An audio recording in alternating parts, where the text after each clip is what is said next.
Abrir la semana, Argentinos sin Domesticar TV. Sí. Ya nos vamos al contacto, que nos están esperando también. Oh, también, bueno. Sí. Entonces vamos, rápido. Hoy, grandes mentiras de la historia. ¡Opa! Muy bien, Que nos Beto. hicieron creer tantas cosas.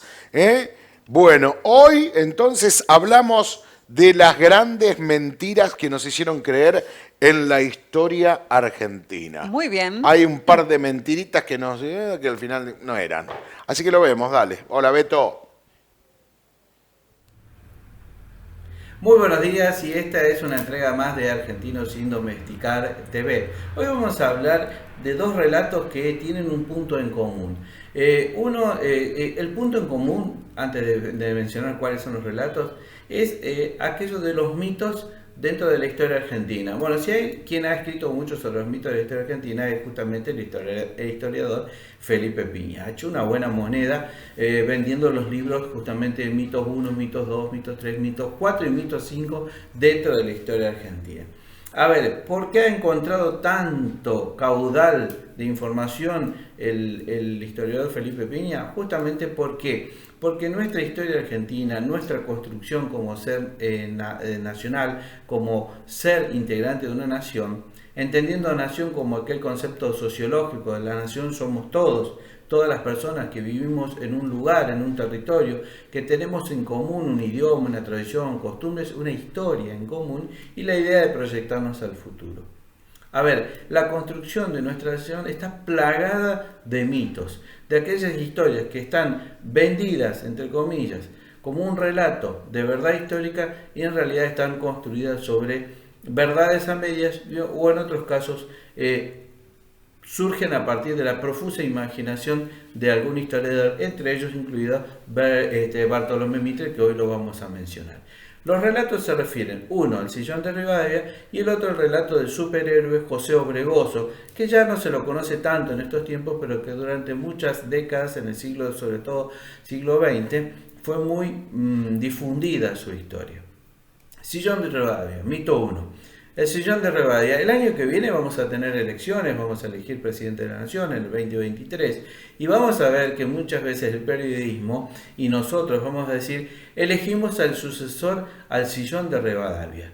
Grave error. El Sillón de Rivadavia no existe como tal. Ese sillón que vemos en la Casa Rosada es un sillón que perteneció y que fue confeccionado, construido en 1885, cuando ya Rivadavia no gobernaba ni existía en la Argentina, sino perteneció al presidente Julio Argentino Roca. Hay otro anterior, más antiguo, que perteneció al presidente Derqui. Digamos claramente que Bernardino Rivadavia fue un hombre que fue secretario en algún momento en la época del directorio, antes de 1820, y después se hace nombrar en virtud de una ley, la ley presidencial, presidente de las Provincias Unidas de Río de la Plata, cuando todavía no había sido sancionada la Constitución.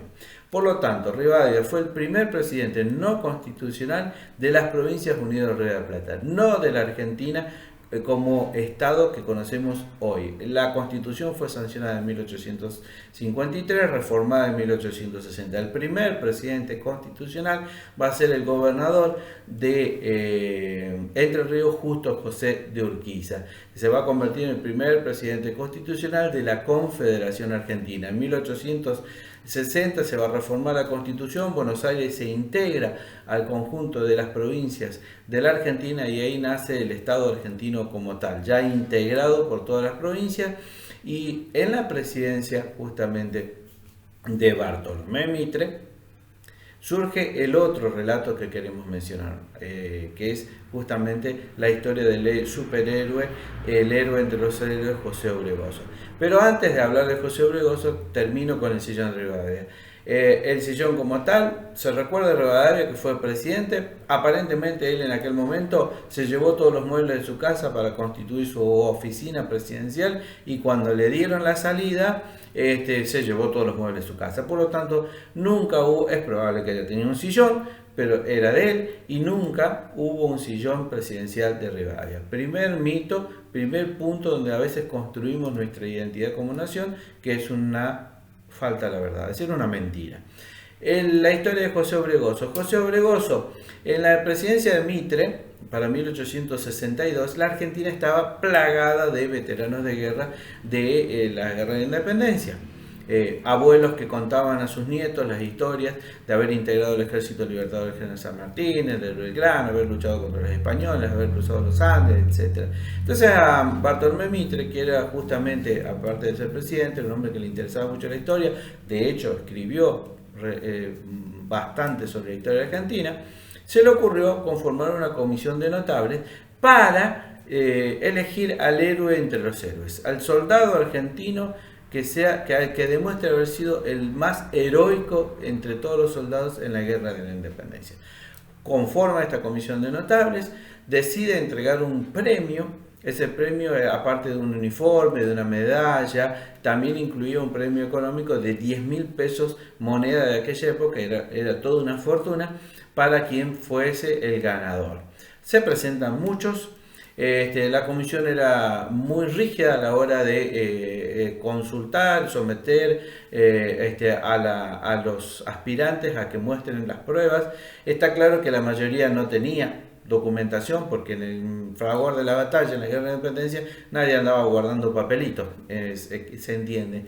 Entonces dependían de las preguntas que le podían hacer estos notables, que en general eran brigadieres, generales, etcétera, de las Fuerzas Armadas de aquel momento. Aparece nuestro protagonista, quien manifiesta haber participado en el ejército que cruzó los Andes junto al general San Martín y haber participado en todas y cada una de las batallas más importantes del ejército libertador, en Maipú, en Cancha Rayada, en Talcahuano, y sobre todo en la que marcó el fin y la libertad definitiva del continente, la batalla de Ayacucho. Y él fue justamente quien hizo sonar el clarín que provocó la carga definitiva de caballería con la cual se define la batalla. José Obregoso, aparte, el relato dice que se quita la camisa y muestra todas las cicatrices que tenía producto de haber participado en todas y cada una de esas batallas. Esto despertó el interés sobre todo del presidente Mitre, que rápidamente aceptó el relato de José Obregoso, y la comisión que hizo The winner is, el ganador es José Obregoso. Se convirtió en el superhéroe de los héroes dentro de los veteranos de la Guerra de la Independencia. Recibió su premio, con lo cual pagó una deuda que tenía de 7.000 pesos con la propiedad que había comprado. Y cuando se desata la guerra contra el Paraguay de la Triple Alianza, el presidente Mitre, que estaba al frente de las tropas argentinas, decide llevarlo a José Obregoso para que haga sonar su clarín en distintas batallas. Participa en la sangrienta batalla de Curupaytí.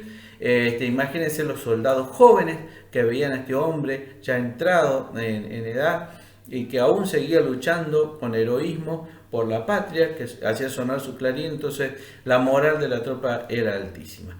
Todo hasta ahí perfecto. ¿Qué pasó? Cuando regresan a la Argentina, a José se le ocurre reclamar los sueldos adeudados por haber sido veterano de guerra. La administración pública del momento toma los datos y ahí descubren que el hombre no era oriundo de la provincia de Buenos Aires, sino que no era argentino, era oriundo de Trujillo, del Perú. Y para peor, descubren documentación que en realidad había sido prisionero de guerra porque fue integrante del ejército realista.